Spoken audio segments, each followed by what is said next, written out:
Assalomu alaykum birodarlar. Sog'liqni mas'ullar do'stlar, barchangiz. Men sizlarga hozir shunday bir mahsulotni o'rgatamanki, bu barcha nafas yo'li shamolashlarida, o'tkir va surunkali bronxit, hattoki tuberkulyozda ham juda ham samarali.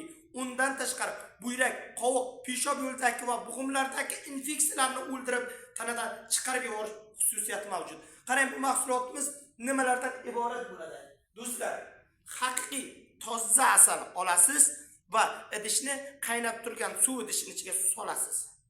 Va asal suyulgach, uni ichiga 50 gram haqiqiy propolis, ya'ni asallarni mo'minini qirg'ichdan o'tkazib solib, taxta qoshiqcha bilan aralashtirasiz. Uni ustidan 20 yoki 30 gram haqiqiy toza mumiyoni solib eritasiz. Va erib, qaramtir yoki jigamtir tusga kirgandan so'ng, qarang, idishdan asalni olasiz, salgina sovugach ustiga diviasil korin, ya'ni qora andiz ildizini talqonini solib yana aralashtirasiz va uni ustidan esa 50 gram haqiqiy toza sidana butunligicha xohlang talqonini solib aralashtirasiz va uni ustidan esa 20 gram kurkuma, zarchava deb aytiladi. Shu mahsulotdan ham solasiz.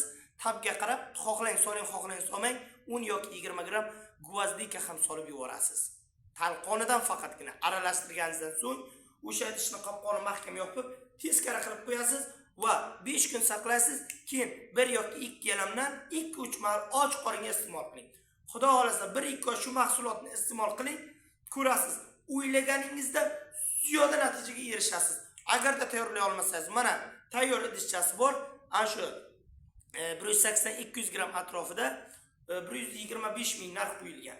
Xohlasangiz zakaz bersangiz, pochta orqali chiqarib yuborishimiz mumkin. Xullas, sog' salomat bo'ling, Alloh qo'mrasiz. Xayr.